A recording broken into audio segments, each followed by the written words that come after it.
Welcome to Bible Mysteries. What if there are secrets in the Bible the world doesn't want you to know? You're listening to episode 118, Extra or Ultra-Terrestrial, Part 4. Now here are your hosts, Scott and John.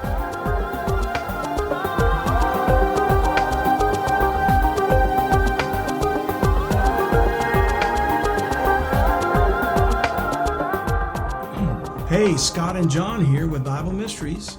We want to thank you for being a listener, but we'd love to invite you to become a subscriber. Absolutely. This will only help us to expand the amount of people that we're able to reach and show the secrets in the Bible that the world doesn't want you to know about. That's right, John. And if you subscribe to Bible Mysteries Premium Podcast, you get some great benefits. Access to every current episode, the full thing, even with our interviews and any special events we do. Plus, we have downloadable show notes. We have our community forum and Slack that you can join. And we have our Bible Mysteries monthly newsletter. So for just $7 a month, you can help support us get the word out and defeat the satanic global elite. To subscribe, just go to BibleMysteries.supercast.com. Thanks again for listening and enjoy the episode. Welcome back to Bible Mysteries Podcast. I'm Scott Mitchell. And I'm John Potts, and this is the show that talks about things in the Bible the world doesn't want you to know. Bible Mysteries. Yeah, there's things in the Bible the world would rather you didn't know. Oh, absolutely. Because they're revealing what's really coming. And it's, we were just talking about this last week, and we're going to get even more into this today, John. But the agenda that's been hidden for so long seems to be coming out into the foreground. Yeah. Like they're coming out of the shadows. And there's a boldness about them now, it seems, that they don't care that they're discovered. You can see that even in our own nation's politicians. They're being overtly lying to us. Oh, yeah. Committing crimes right before our face and almost openly laughing at us. Oh, they don't care. They don't care. Yeah. So that must mean that we're approaching the time when they don't think they're ever going to be held accountable. And they really do think that we are lesser mortals and they are our overlords. Oh, yeah. You can see that when the current president of the United States, you ever see when he gets a little mad when someone asks him a question the wrong way, he starts pointing his finger and talking down to somebody, and it's like, oh man, how dare you ask me? They're so arrogant. What I'm doing, right? Yep. Well, they're about to sing another tune. That's all I can say. But before we get started today, folks, I want to thank you for joining us, and as always, thank you for our subscribers for subscribing, the seekers we call them. Yeah. And we want to call out a few more names of those who have subscribed recently, and we're trying to catch up. But we're going to give a shout out and thank you to Don S., to Chris S., to Franklin R., to Nolan T., Sarah T., and I've written to Nolan before. I happen to know something about a struggle that he faced, and awesome. It had to do with the Not military. Awesome in his struggle, but you know what I mean. Military vaccinations being forced on. Yeah, but you know what I mean. Yeah, exactly. He did some great research on that I'm grateful to him for. Yeah, David V. is another. Dennis E., George O., Laura S., Taylor J., Sean W., and Monica K. So those are some more of our seekers, and we're just grateful to you guys for subscribing. Because of what you do, you allow us to do what we do. Yeah. I mean, the support is amazing. It is. And how much it's growing. And we'll get to a point one day where Scott does this part-time after he works all day, all week long. Yeah. Right? But eventually you're going to do this full-time and be able to expand it and to start doing small movies, documentaries. That's our goal. That is the goal. Get there. We want to be able to interview our guests in person. If that opens up for us, we want to go on site and show some of the things that we believe tie into the Bible. I'd love to go to the Georgia Guidestones or to the Ohio Serpent Mounds. Yeah, and it's almost like being able to take information from the seekers out there, the folks that are supporting the podcast, and when they say, hey, I want to know more information about this, then we can actually go to that site and talk to people. But, I mean, obviously that takes a lot of resources to travel around. Sure. We've got to get we're building the show, but it's coming together. Well, we're moving, and I'm amazed that we're already as of this recording, we're 126,000 unique listeners. That's awesome. So it's amazing. I never would have in my wildest dreams thought we'd be reaching that many people. Obviously, the premium subscription is to fund the program so that we can reach even more. Yeah. So everything you do, everyone you share it with, everybody that you talk to about Bible mysteries. And coming soon, John, we're going to have a website that we're going to set up specifically for Bible Mysteries Podcast. Okay. It will be live very shortly. It should be live in December. We're waiting on a time thing that we can't control. And once we do that, you're going to see that you can listen to the podcast there if you want to. Okay. But we're going to open a store. Yeah. And ultimately, we're going to have some people are saying, hey, where can I get a shirt like yours? You know, they love the shirts. Yeah. You know? So we'll have some things there available for you eventually. And all of that, again, is going to go to fund the ministry and the podcast. So you mentioned 126,000 unique listeners. And correct me if I'm wrong, but I think we're averaging about 30,000 downloads a month now. Which is amazing because you think about that, 30,000 downloads. We go to a church in Austin, which is a great church, and I sit there sometimes when it's almost a packed house, and there might be 1,000 people in there, right? Yeah. So that's every Sunday, right? Think about that. That's almost like you're reaching 1,000. You're doing that equivalent of people in the seats of a church that size every single day. 30,000. That's a lot of people listening to the message. And while our message is not as overtly evangelistic as my Sunday morning messages are, because we're trying to appeal to an audience that may have never picked up a Bible before, but just getting what got me interested in the Bible when I was 16 years old was something like this that made me go, that's in the Bible? Wow, that book's not what I thought it was. And it intrigued me so much, I began a lifelong study of it. So I figure there's got to be others out there like that. I know there are. I mean, I was one of them. And then hopefully the folks that are out there, they're being fed by this podcast. Because this is stuff, we're talking about stuff that you're not going to hear about in church. Well, obviously, we know that, right? That's kind of the niche here, right? Yeah. But you all know somebody out there that is looking for that, or maybe has gotten, I don't know, tired is the right word, but they haven't been fed for the knowledge that they're seeking in church. So maybe this is a way to answer a lot of those questions for them. Forward the podcast onto them. I agree. I agree. They're malnourished. That's the word. I mean, churches do what they do, but I think, and I've stated this on my Sunday morning program called Unlock the Bible Now. And I do that every Sunday. That's available free through our app, Unlock the Bible Now, which you can find in any app store. But, I focus a lot more on an evangelistic message there. And I find that people are not hearing what they need to hear in churches today. And one of the things I talk about is, there's 7 churches in the book of Revelation, John. Okay. 7 churches of Asia that the angel of the Lord has John instructed to write to.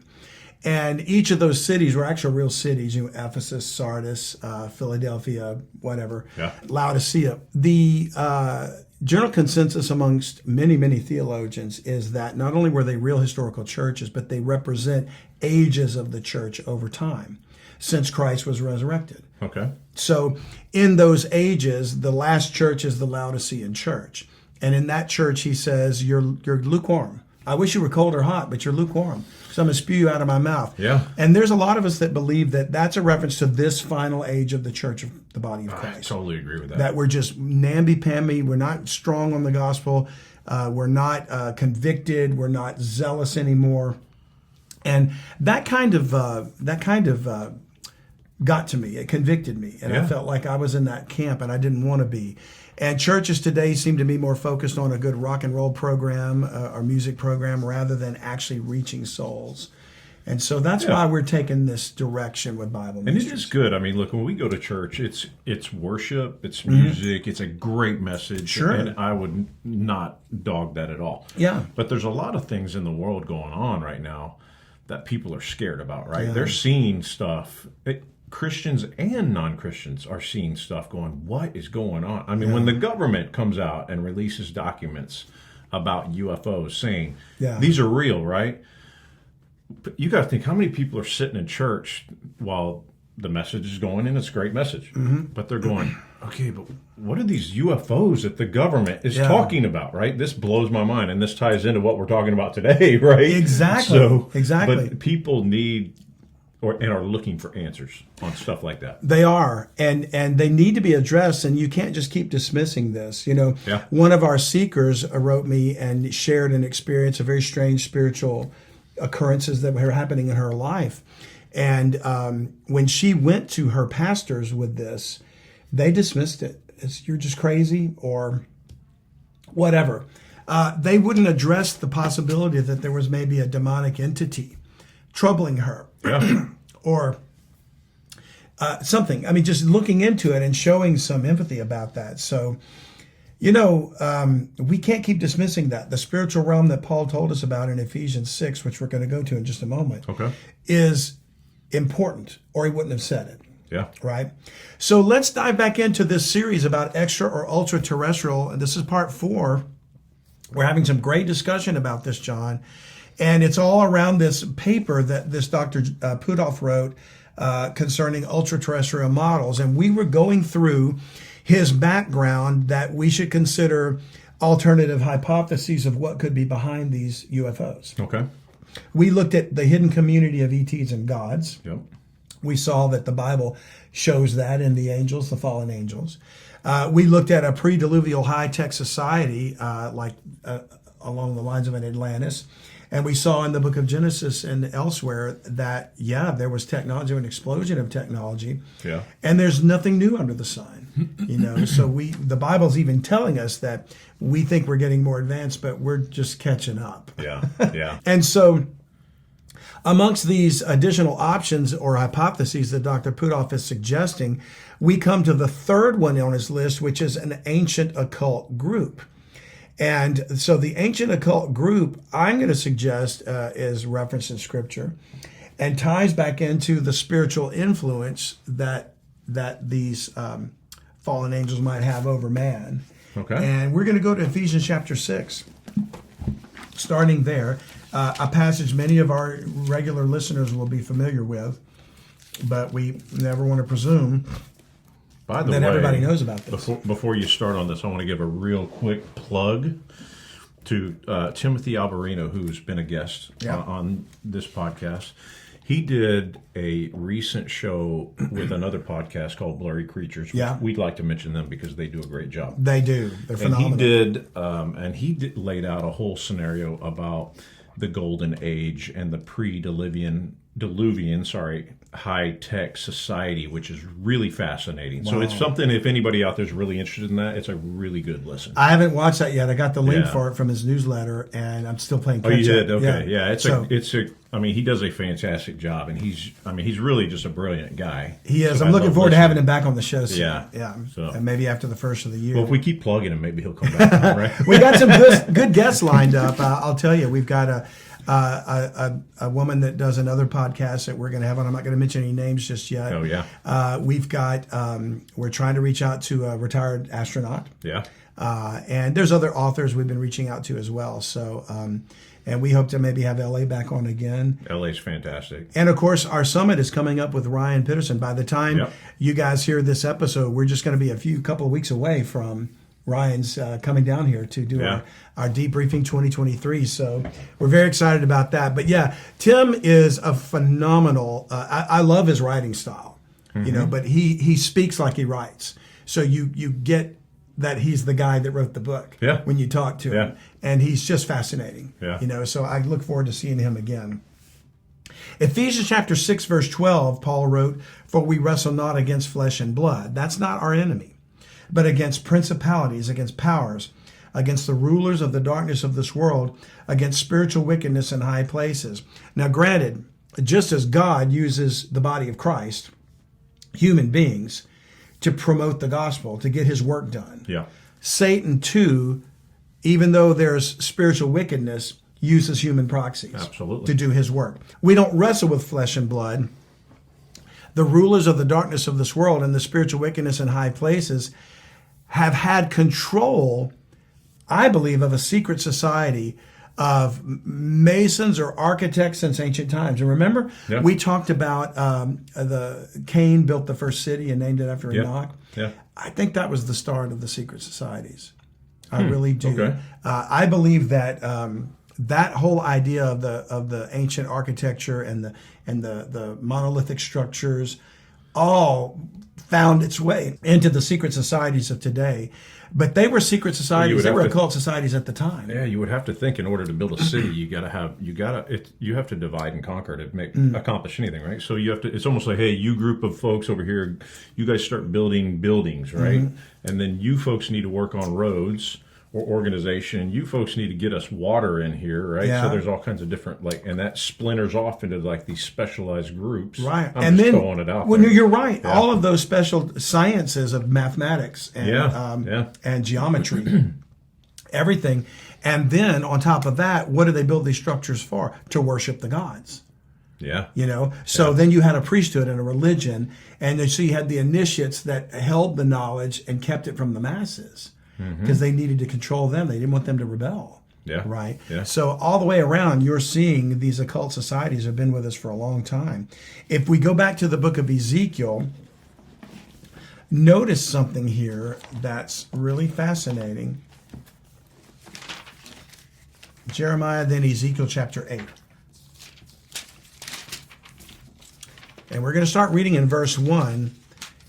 But what we're going to see is there was in Israel, we talk about Israel, the chosen people of God, and he gave them the law, and he gave them the Levitical priesthood, and he gave them the commandments to follow, but they rebelled against him. And while they were worshiping God on the outside, on the surface level, you could see, oh, he's a Levite, he's the priest, we bring our sacrifices to him to get atonement from the Lord. Secretly, they were worshiping the gods. And this chapter is about that. We're going to read it. Okay. In verse 1. And it came to pass in the 6th year, in the 6th month, in the 5th day of the month, as I sat in mine house, and the elders of Judah sat before me, that the hand of the Lord God fell there upon me. This is Ezekiel talking. Okay. Then I beheld, and lo, a likeness as the appearance of fire, from the appearance of his loins even downward, fire, and from his loins even upward as the appearance of brightness, as the color of amber. When man sees an angel as he is, that's what they see. An angel can appear as a man, or they can appear in their original form. And I think that's what Ezekiel was seeing here. Verse 3, and he put forth the form of an hand, and took me by a lock of mine head. And the Spirit lifted me up between the earth and the heaven, and brought me in the visions of God to Jerusalem. So he just transported him by the hair from one location to Jerusalem. That's crazy. And he took him to the door of the inner gate that looketh toward the north, where was the seat of the image of jealousy, which provoketh to jealousy. So he's in the temple. He's in the temple that Solomon built. Yeah. Of the temple of God in Jerusalem, verse 4. And behold, the glory of the God of Israel was there, according to the vision that I saw in the plain. Then said he unto me, Son of man, lift up thine eyes now the way toward the north. So I lifted up mine eyes the way toward the north, and behold, northward at the gate of the altar, this image of jealousy in the entry. So the image of jealousy, I think, has a connection to the image of the beast, the Antichrist. Yeah. But this predates that, obviously. And so what he's seeing is idolatry in the temple. Even though the glory of God is there, they're worshiping other gods along with it. Okay. And that's what he's seeing here, verse 6. He said, Furthermore unto me, Son of man, seest thou what they do? Even the great abominations that the house of Israel committeth here, that I should go far off from my sanctuary. In other words, they're trying to provoke me to leave the sanctuary. But turn ye yet again, and thou shalt see greater abominations. So he's already seeing idolatry and imagery that's contrary to the Lord. He says, you ain't seen nothing yet. Verse 7, and he brought me to the door of the court. And when I looked, behold, a hole in the wall. And then he said unto me, Son of man, dig now in the wall. And when I digged in the wall, behold, a door. So it's a secret door. Okay. And he said unto me, Go in and behold the wicked abominations that they do here. So I went in and saw, and behold, every form of creeping things, and abominable beasts, and all the idols of the house of Israel portrayed upon the wall round about. Almost you picture like Egyptian hieroglyphs and the gods in the Giza temples and things. But all the idols of the house of Israel. Yeah. Huh. Okay. And where did they get these from? Where did they learn these idols from? The other nations. Yeah. Right? And where did they learn them from? The fallen angels. Right? Verse 10 rather. So I went in and saw, and behold, every form of creeping things and abominable beasts and all the idols of the house of Israel portrayed upon the wall round about. And there stood before them 70 men of the ancients of the house of Israel, a secret occult group. Yeah. And in the midst of them stood Jaazaniah, the son of Shaphan, with every man his censer in his hand, and a thick cloud of incense went up. In other words, they're doing some ritual to worship these gods. Then said he unto me, Son of man, hast thou seen what the ancients of the house of Israel do in the dark? Every man in the chambers of his imagery? For they say, the Lord seeth us not, the Lord hath forsaken the earth. He said also unto me, Turn thee yet again, and thou shalt see greater abominations than they do. So now here's a third thing, verse 14. Then he brought me to the door of the gate of the Lord's house, which was toward the north. And behold, there sat women weeping for Tammuz, which was a god. Okay. Then said he unto me, Hast thou seen this, O son of man? Turn thee yet again, and thou shalt see greater abominations than these.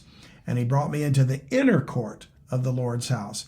And behold, at the door of the temple of the Lord, between the porch and the altar, were about 25 men, with their backs toward the temple of the Lord, and their faces toward the east, and they worshipped the sun toward the east. Wow. The secret worship of devils by those who appeared to be the pillars of the community. You know, the priesthood and the inner workings of the temple. That way, and it's been going on for centuries. John, it's going on right now as we speak. Yeah. And when we get into that segment that we're going to do coming up, Lord willing, about the occult symbolism of Washington, D.C. Oh, yeah. I guarantee it's been going on there. And, something I briefly mentioned last episode, but I want to bring up today, is people talk about the Illuminati. Did you know they have a website? It used to be, the Illuminati, that's conspiracy theory. They don't exist. They don't really exist. Well, sure. Look what we found at, and I'm going to post this in the show notes, Illuminati.am. Okay? So we talk about secret group there. They're coming out of the shadows. And there's Illuminati, let's see, what was the original website called? It's IlluminatiOfficial.org is where you can go to see all kinds of, they actually want you to sign up and join them. It's called the Pyramid? Illuminati website? The official website is IlluminatiOfficial.org. There's a section called the Pyramid under their beliefs. And isn't it fascinating? You got the pyramid, the eye, the light, and the eternal circle. It's about their symbol, which is the very symbol on our dollar. Yeah. So to tie that back into Washington, But they've got a page called Illuminati.am, and it's titled Our Globalist Agenda. And this is an excerpt from part 1, and it says, Preparing for the next stage of the Illuminati's New World Order. Now, folks, this could be a complete hoax. Yeah. It could be just a bunch of people just pulling your chain. But when you read what they say, it matches perfectly with the satanic agenda from the Bible. And look what they say. I'm just going to read a couple of sentences. Since the earliest beginnings of the Illuminati, before the writing of our eternal oaths of the utterance of our vows as humanity's protectors, which sounds like the Watchers, right? Yeah. Our organization has advocated for the ultimate goal of a globalist Earth. Tower of Babel. Yeah. One world government. Yeah. Our vision for the future is a unified planet without national borders, governed by the best and the brightest of the human species, the elites, the enlightened ones, in which all people in all places can live in abundance. They're preaching this idea of you having a lot of wealth. Sure. Everybody having wealth, and if we all have wealth, then we will all have wealth when we all come together. Yeah. This is basically, says the World Economic Forum written all over it. Yeah, exactly. A globalist society would mean the abandonment of divisions between countries and an end to the millennia of wars fought over land and its assets. So again, you can see the socialist indoctrination going there. It is an end to the hoarding and stockpiling of excess resources by one country while another country's people starve. It is the idea that all humans are both individuals and also part of an extended species family, and that no human should be left behind simply because of the random chance of where they were born. In the current age of war, the rich must hoard their supplies to ensure the safety of their children through this time of chaos. Their obelisks and factories can only be built through the work of necessitous masses. But a different age is nearly upon us, a post-labor civilization maintained by autonomous machinery and powered with unlimited energy. In the coming age of Illuminatium, all who seek riches receive the riches they deserve. And it goes on, and it looks really cool. If you don't know anything, all that sounds great, right? Sounds like sounds like that song that Donald Fagen did back in the 80s, and what a wonderful world it will be. Yeah. What a glorious time to be free, and he says spandex jackets for everyone. I don't know if you remember that song. No. But it was this vision of the future that was going to be this perfect harmony. And he says this important decisions would be made by machines and guided through humans with compassion and vision. Okay. It's almost like this. So they've got a Twitter account. Their aim is to create a better world. Unique beings with unique beliefs must forego differences and work together for the good of all. Sounds like communism to me. Yeah. It's no different, but more sinister. And notice, you see, there's the symbol of the earth, of the dollar bill, annuus coeptis novus ordo seclorum, which literally means in Latin, announcing the birth of the new world order. Wow. So whoever these people are, I can tell you that the funding for their website, it's phenomenally well done. Yeah. And you can join them. They got their official website, which takes you back to that page that we were looking at first. They got videos made you can watch. And all of that, to me, what we're talking about in this episode is an ancient occult group. Well, I think they have been around and they're starting to come out. And this is showing you how bold they are, whoever they are. But you can see who they are. Klaus Schwab, the World Economic Forum, the announcements that he makes. The global elites are world leaders that are clearly not concerned with the law, with economic prosperity and progress, unless they direct it. Yeah, they want to change the rules. They want to change the rules. Our current moron in chief is saying things like, we're in for a dark winter. It's almost like they're threatening us if you don't do what we say. Oh, yeah. And he has handlers, obviously. Oh, yeah. I know the man that runs this country today was not elected. He was appointed. Yeah. And he's not making the decisions. He's controlled. Probably by a group like that. You know? So, and I have no compunction with saying this because this is what's going on, folks. It's happening in every country. Yeah. Even Brazil had an election, and the guy that should have won, they're stealing that election too. Yeah. Bolsonaro, or however you say his name. So it's going on over and over again because there appeared to be the threat of a resurgence of constitutional type thinking. Yeah. Not because of Trump, although he wants to take credit for it. Yeah. But because of conservatism in the broadest sense of the word. Trump was people wanting or being sick of having politicians in charge. So he was a populist candidate. That's how he got. People were like, "I'm one of them, right?" Yeah. I hadn't voted for years, right?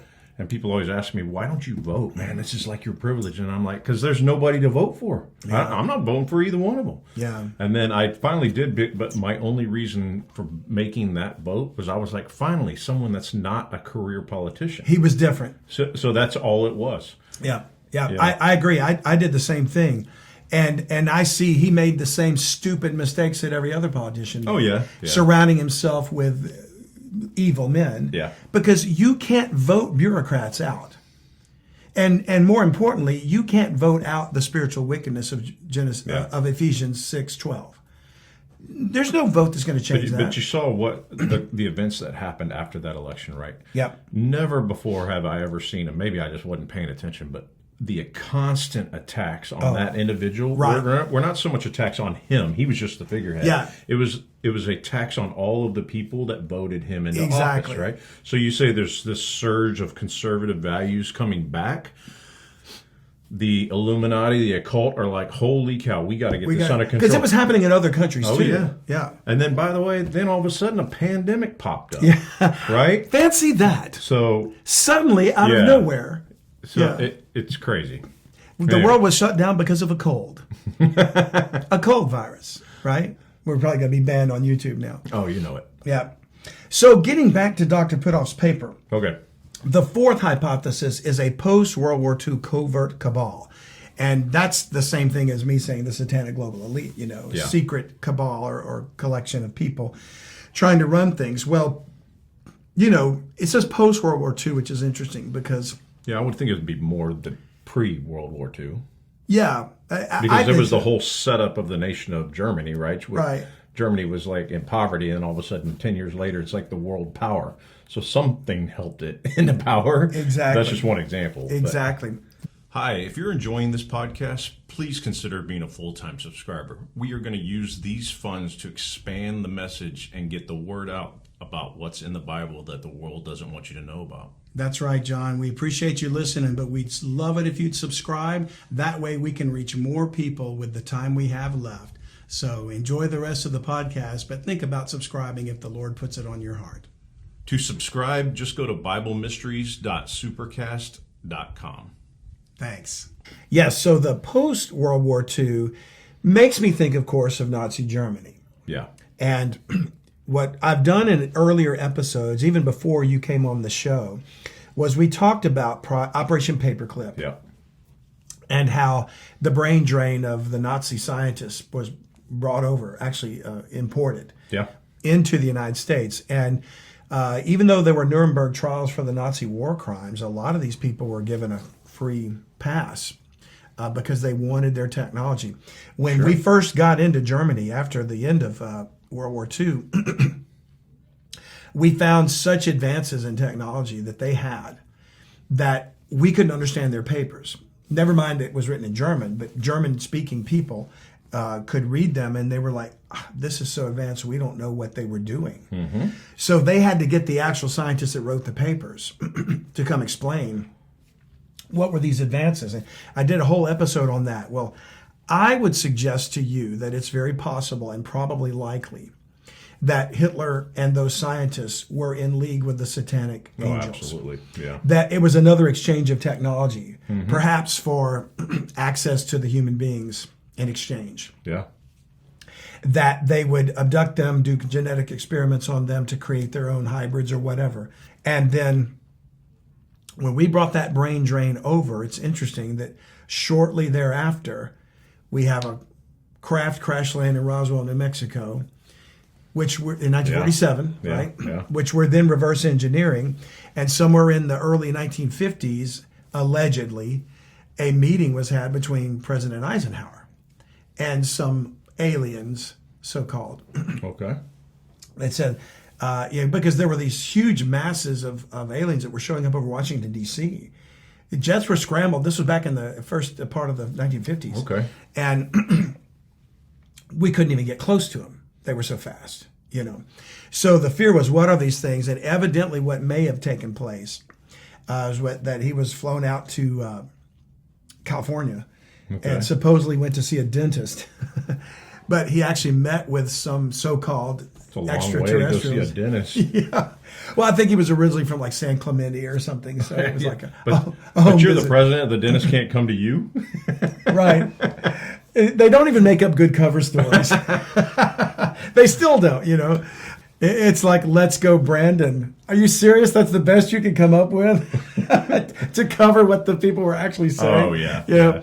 So anyway, the story goes that an agreement was made that you give us a little bit of help in reverse engineering these crafts. Okay. And we'll let you take our American citizens for abductions, but we want a list of all the names of who you take, and we want to have a record of them. Well, they didn't give them the record. They didn't care. Yeah. Once they took them, they took them. Well, Unfortunately. once they had the agreement, the contract in place. Why would you think anybody would, anybody satanic like that would agree to anything? Which, real quick to rewind, because you were talking about Nazi Germany and World War II and Hitler, and I was sitting there, and you started talking about exchange of information. The Germans were...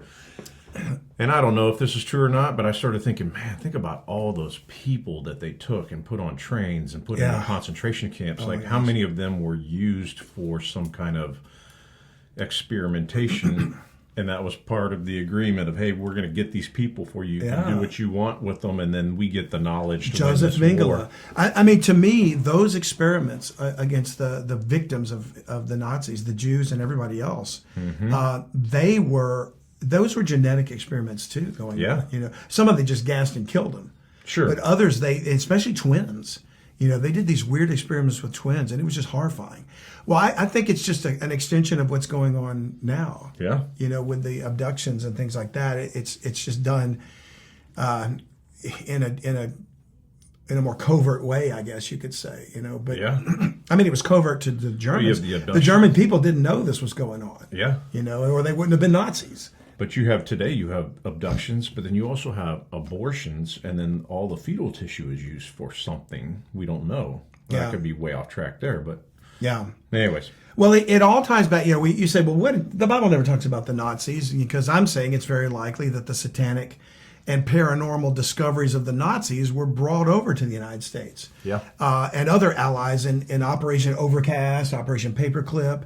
And that was back in episodes 45 and 46 of Bible Mysteries. But all of this ties back to the scriptures because of what Satan said in Luke chapter 4. Okay. So if you want to go to Luke 4. And when, you know, you were talking about voting and on earlier, this is my political belief system right here. This is my philosophy of which party to vote for and everything else. It's right here in Luke 4. Okay. Verse 5. And the devil, this is the temptation of Jesus in the wilderness. Okay. And the devil, taking him up into an high mountain, showed unto him all the kingdoms of the world in a moment of time. Now, you could argue he just showed him all the kingdoms of the world at that time. But I think he took him through time. Yeah. Okay. I believe he showed him everything even till today. And the devil said unto him, all this power will I give thee, and the glory of them, for that is delivered unto me, and to whomsoever I will I give it. If thou therefore wilt worship me, all shall be thine. And Jesus answered and said unto him, get thee behind me, Satan. For it is written, thou shalt worship the Lord thy God, and him only shalt thou serve. So, of course, Jesus Christ rejected the offer. Yeah. But how could he make the offer if it wasn't true? If it was a complete lie and he didn't have this power delivered unto him, Christ would have said, you're a liar. Yeah. You don't have that power to give. Yeah. But he didn't. He just said, get thee behind me. So that tells me that the statement was true. He wasn't rebuked for the statement.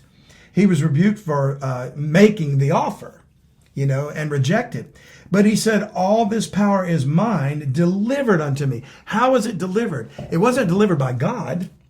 Oh, yeah. Who was given dominion of the earth? Man was. Yeah. So how did man deliver dominion and power to Satan? Contractual agreement in exchange for something. Absolutely. They had to make these... Started with the wives, and now it was technology. So the secret occult societies, they've always been involved in that.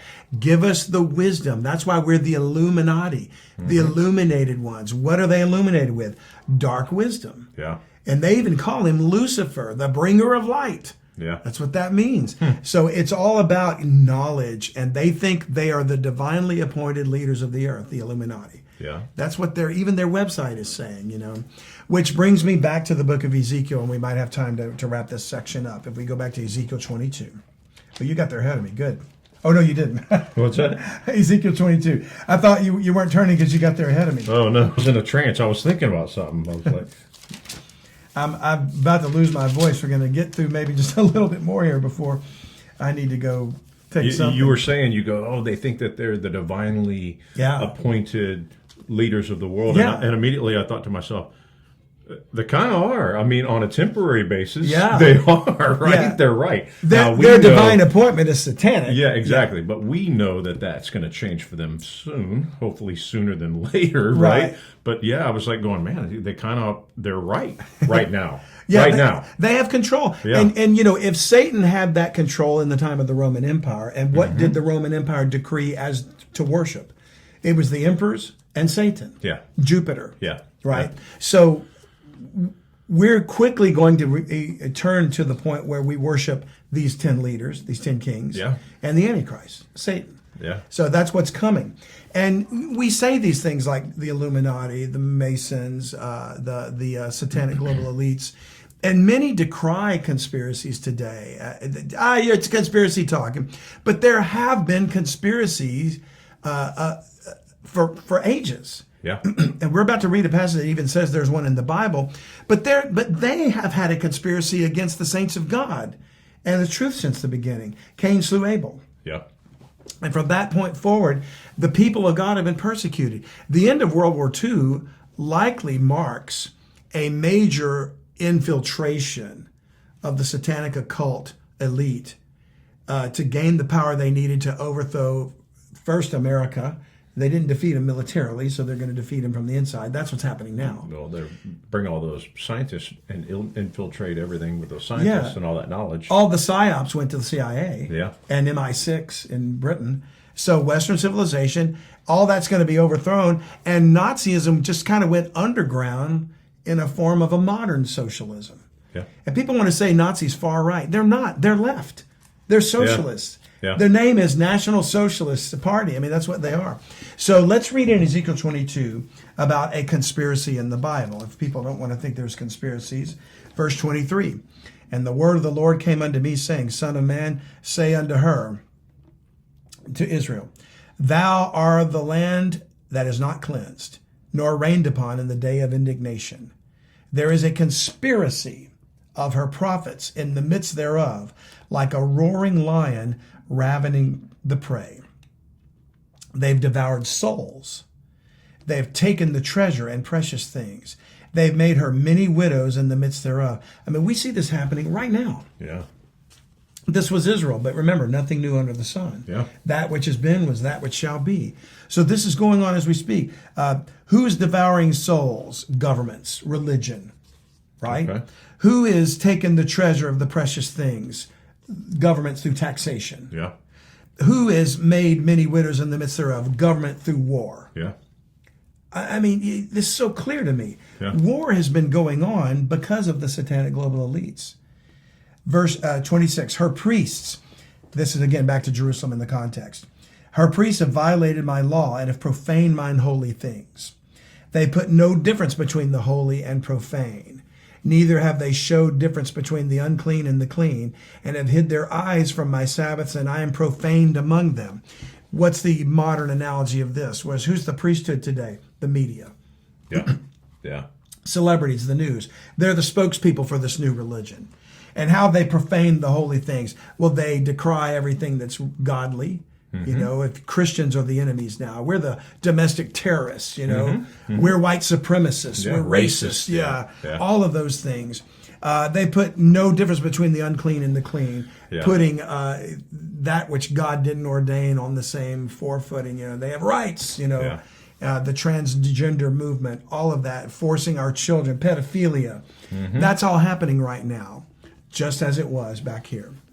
Verse 27, her princes in the midst thereof are like wolves ravening the prey, to shed blood and to destroy souls, to get dishonest gain. And folks, I got to tell you something. Neither one of these two parties in America are any different. They're both evil. One just allows the other to be outwardly evil while hiding behind the flag. But the fact that they allow this to go on and they don't think to stop it tells me they're complicit with it. Yeah. And what do they do if it's not... If they're claiming to be on the right, they're barking for more war, ravening the prey like wolves. Yeah. I think of like a Lindsey Graham. These people had never met a country they didn't want to bomb. John McCain. Yeah. Verse 28, and her prophets have daubed them with untempered mortar, seeing vanity and divining lies unto them, saying, thus saith the Lord God, when the Lord hath not spoken. And it's like even today, I think that's maybe a reference to the churches that are no longer preaching the truth. Mm-hmm. Yeah. And they're trying to say, God said this, you know, prosperity, he wants you rich and whatever, kind of like the Joel Osteens of the world. You know, it's a feel-good preaching instead of the gospel. It's a motivational speech. Yeah, exactly. And then verse 29, the people of the land have used oppression and exercised robbery and have vexed the poor and needy. Yea, they have oppressed the stranger wrongfully. And that's going on today with basically governors and state governments and things like that. Yeah. All that's happened. And how did this passage start? He said there's a conspiracy of a problem. They're working in cahoots together for this. This is a concerted effort. This is not random people. And who's directing all this? Well, the fallen angels. Yeah. So, when we're talking about this paper of ultra or extraterrestrial, what we're not looking for is the spiritual aspect of what's going on. That's where the source of this stuff is. I agree. That's where this technology is coming from. And so Dr. Puthoff has what he calls a strategy for forward motion. Okay. What he thinks we should do next. How should we investigate this phenomenon of flying saucers, UFOs, UAPs, whatever you want to call it. And he puts forth 4 hypotheses of possible explanations, and then what type of forensic evidence we might expect to find in each scenario. So I think what we're going to do is we'll save for one more episode to look into, number 1, the extraterrestrial hypothesis, that they actually come from another planet. Okay. Number 2, the isolated humans hypothesis. And by that, he means an isolated, high-tech, closed community of humans with somewhat advanced scientific knowledge existing apart from the known culture. And this would, in essence, sort of be like an Illuminati. Would that mean like a base somewhere that they're running the world from behind the scenes? Maybe Antarctica, right? Like maybe like you mentioned last week. Yeah. Huh. And then the two things one of the things that we've already discussed, the stranded or colonizing ETs gods hypothesis. That's very popular right now. Yeah. That's almost the new age movement right now. It really is. That we were seeded by aliens. That's right. And that's going to be the dominant religion, I think. That these are our forefathers. You know? And then the fourth one he puts are an interdimensional or time traveler hypothesis. Well, I believe some of these can travel through time to some extent, like Satan was allowed to bring Christ through time in Luke 4. And then interdimensional, I mean, that's if there are other alternate dimensions, but in a sense, the spiritual realm is another dimension. Yeah. They live in the same world, the same universe as us. But so I'm not sure I buy the multiverse idea. Right, the Marvel comics and all. But the interdimensional, clearly we can't see them right now in the spiritual realm, but they're very much physical beings. They live they have a technology that allows them to mask themselves, or we live in a realm that can't yet see that other part of it. The interdimensional realm. So we're going to go into that in the next at least one episode. And maybe all 4 are going to come true in the end in the form of the great delusion or the great lie. It's like, oh, look, there's these isolated humans been running a base, and by the way, they were seeded by these aliens, right? And then they have extraterrestrials as well in it, but they're all here to save us. I think that's exactly what it is. And it'll coalesce, and they're going to set up the one great leader being the Antichrist. That's exactly right. I don't know. There's a coming war. Yeah. And if it's going to be a war of God's angels and satanic angels, then it's going to be seen. And I think ultimately it's going to be seen, if not the battle itself, because Christ said the powers of the heavens will be shaken, men's hearts will fail them for fear. So what more that would cause people's hearts to fail them for fear than to see an actual intergalactic battle? Do you think that we as Christians, having been raptured, will then be part of that? Or that's a fascinating thought. Or just observe it? I don't know the answer to that one. It's a great question. I know that when the Lord himself comes back, it says the armies of heaven follow him on white horses. So that we would be with him, correct? I think we will. Yeah. So, but then the question is, we may be with him, but he may just be like, guys, I got this, right? Well, he's the only one with a vesture dipped in blood, right? Yeah. So I think it's with the sword of his mouth that he defeats the Antichrist. So we're just behind him for support. Yeah, that's cool. And to receive our rewards, which at some point he's going to divide. Remember we talked about the nations being divided by the fallen angels? Yeah. Well, I think he's going to divide it to the body of Christ. On we'll be earth, cities, to dwell on earth in a new body. You were faithful over little, be thou ruler over 10 cities in the book of Luke. Maybe there's something to that. It has to do with our rewards. So we'll get into all that. I wasn't a very good Christian most of my life. I might just get like a neighborhood. You'll be in charge of the HOA. Exactly. I'll be lucky to get a broom closet. But either way, we'll be grateful to be there. Yeah. And whatever we do, it'll be to his glory. And so, I think we're going to need to do at least one more episode on this. Cool. It's very interesting. Yeah. Thank you guys for listening and joining us as always. John, thank you. Yeah, absolutely. Thanks for letting me be on. You bet. Until next time, we thank you and have a good week. Hey, thanks again for listening. We hope you've enjoyed this podcast episode, and we so much appreciate you sharing with others and your friends and tell them about the show. And we'd also love it if you'd one more time consider joining Bible Mysteries Premium Podcast as a subscriber. Absolutely. And keep in mind that your subscription helps us get the word out to as many people as we can possibly reach. So we appreciate you partnering with us. Don't forget, it's BibleMysteries.supercast.com. And thanks again for joining us today.